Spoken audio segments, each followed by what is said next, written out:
Wisconsin, and we have been able to implement tremendous change across the state and across every mode of transportation here. We're all here for, and it's interesting because I'm new to the rail area, but the excitement that I get from Jen and her team and the senator's office and the people of Milwaukee and FRA and Amtrak, and the freight industry is just tremendous, and I feel myself getting boosted up a little bit here in that excitement. So I'm learning very quickly on what this means to us. And it was interesting. One of the first meetings that I had with Jen a couple weeks ago, she's like, if we ever get the Muskego Bypass, it's going to be a leapfrog of the things that we can do here in Wisconsin to improve both the passenger rail and continue to build on the strong freight industry here in Wisconsin. So with this project, we're going to reconfigure existing tracks, rehab some old bridges, rebuild some new ones, improve the safety systems, the connections with the signals and the trains connections along the CPKC railroad corridor here in Milwaukee. So currently, right now, behind me, the freight and passenger rail share the track here at the intermodal station.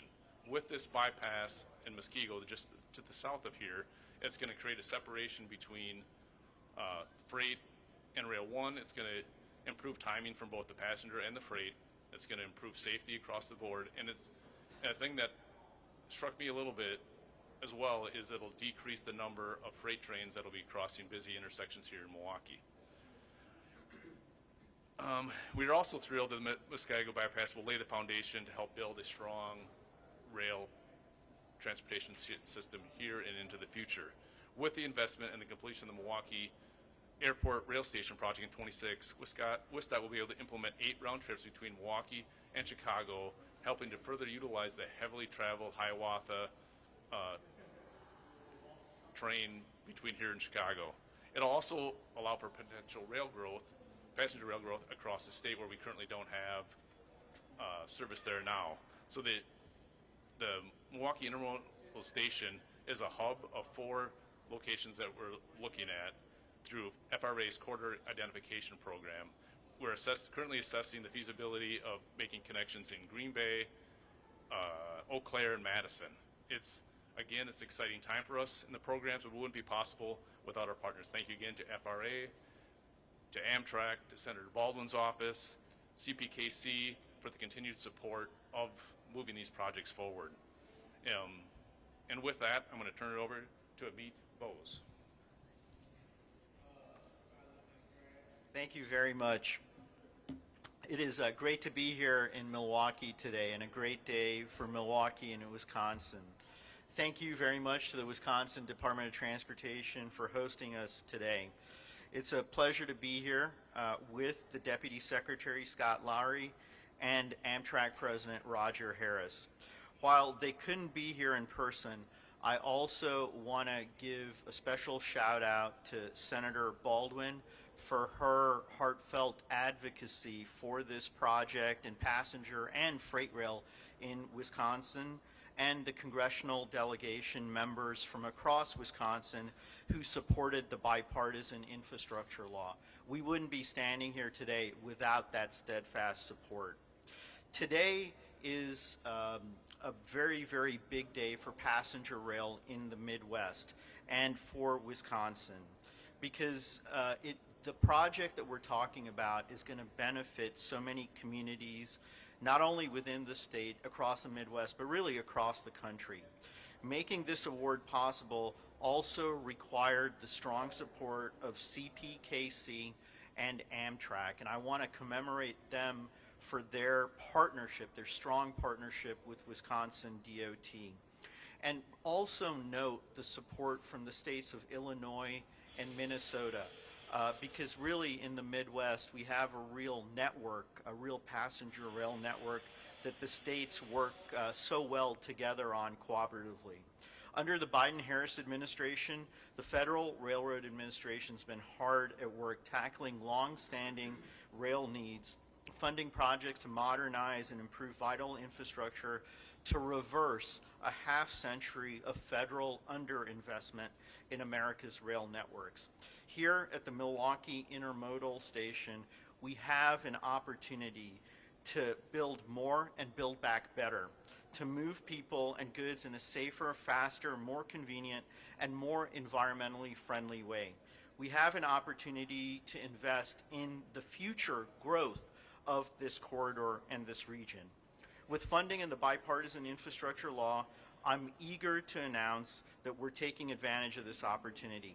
On behalf of the Biden-Harris administration, Secretary Pete Buttigieg, and all of us at the Department of Transportation, I'm proud to congratulate Wisconsin Department of Transportation and officially celebrate the nearly $73 million CRISI grant for the Muskego Yard Bypass project. So congratulations.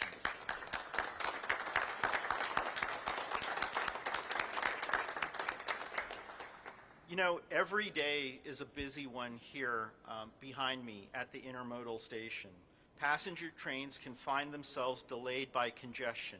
Freight trains are routinely forced to slow down to 10 miles an hour and can be held for 10 minutes or longer due to signal limitations and track restrictions. Improvements that are going to be funded by today's grant will establish a new double-track main line through the Muskego Yard, enabling most freight trains to bypass the intermodal station and 3 local grade crossings. And that's really, really important to emphasize, the direct benefits that improving those grade crossings and eliminating them will mean for the community. And it's also going to lead to increased safety, increased efficiency. At the same time, these improvements will benefit riders utilizing Amtrak's Hiawatha, Empire Builder, and Borealis services, and drivers at existing grade crossings.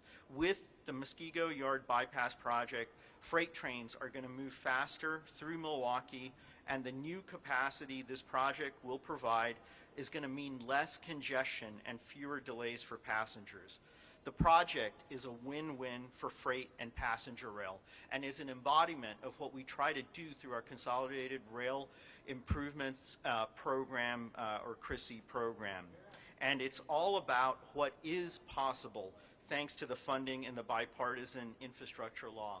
So this week, we announced across the country over $2.4 billion in CRISI grants for over 120 projects across the country. The projects are going to help move goods and people to where they need to be quickly and with fewer disruptions, lower costs, and less pollution.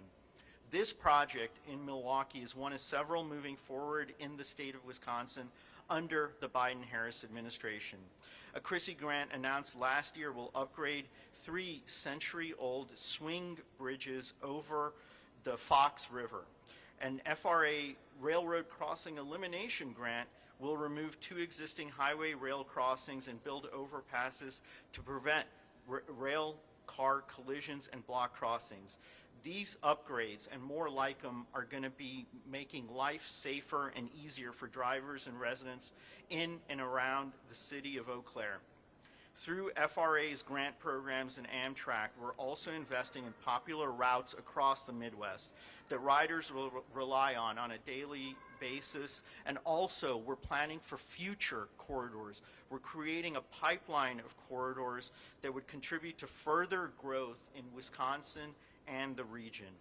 The inaugural round of corridor ID selections last year included many routes here in Wisconsin. FRA's already obligated planning grant funding for each of these corridor identification selections, and today's project, as the Deputy Secretary noted earlier, is an early step, another down payment towards realizing that overall vision for new and expanded passenger rail service here in Wisconsin.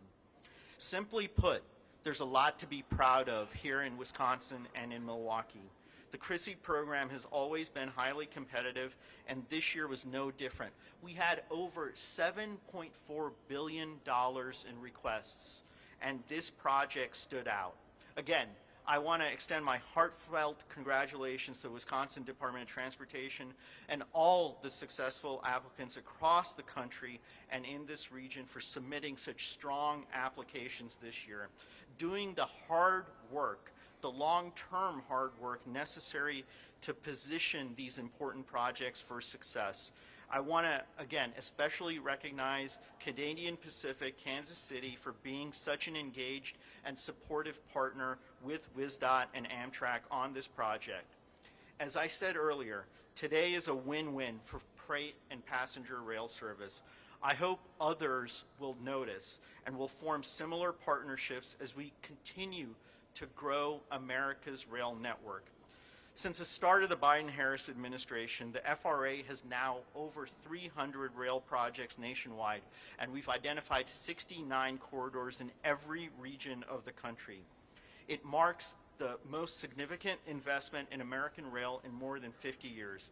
I'm proud to say that the Muskego Yard Bypass project is part of this historic progress, as is the Midwest in whole. I'm proud to say FRA will continue to do all we can to support this project and advance other rail projects and strengthen communities in our economy in partnership with Governor Evers and Senator Baldwin and the whole Wisconsin congressional delegations.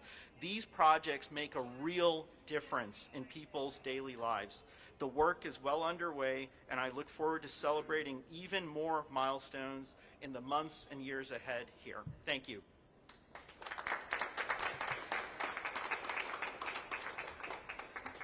Good morning, everybody, and thank you, Administrator Bose.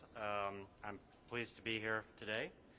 On behalf of Amtrak, the Board of Directors, the Chairman Tony Kosha, and CEO Stephen Gardner, I am delighted to join you. I bring you greetings from the more than 24,000 Amtrak employees who operate our trains every day, take care of our customers, maintain the trains, and will help us achieve our goal of doubling ridership by 2040.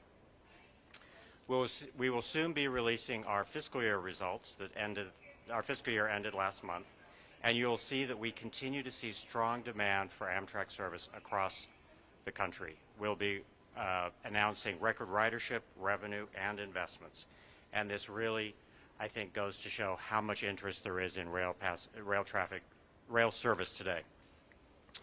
Last week, Wisconsin DOT and partners from Minnesota and Illinois celebrated the amazing response to the new Borealis service, which passes through here in Milwaukee between the Twin Cities and Chicago. We celebrated the 100,000th customer traveling on that service. So in less than 5 months, 100,000 people have utilized it. The popularity of this new train shows that people want to be productive and relaxed while they're traveling, and that's really what Amtrak service is all about. To achieve our goal of doubling passenger ridership by 2040, we need more service like the service expansion that this project will enable. That's one of the reasons why we've worked so closely with Wisconsin DOT, the Federal Railroad Administration, and state and federal leaders to add even more service here in Wisconsin. For this project, Amtrak has contributed a $7 million match to the federal Chrissy grant to improve the movement of rail traffic through downtown Milwaukee, as we heard earlier. The project will create a bypass through the freight yard and decongest the area of the immediate passenger facility. When the freight yard work is done, there will be increased capacity here for yet further service on the Hiawatha, Borealis, and Empire Builder lines. And also it will allow CPKC to continue keeping us on time. And I'd like to recognize the fact that for the last 8 years in a row, we've given CPKC an A for managing passenger traffic and freight traffic across our network. All of this is made possible by federal support from the Biden-Harris administration and the passage of the bipartisan infrastructure law, part of the biggest investment in Amtrak history. I'd like to thank you all for joining us here today, and I will turn it back to Scott.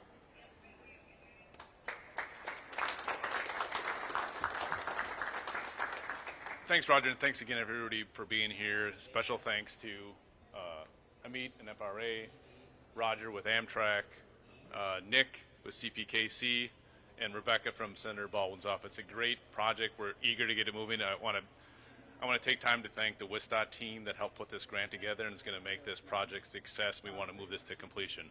So that's the end of our speaking part right here, and we'll go from there, John.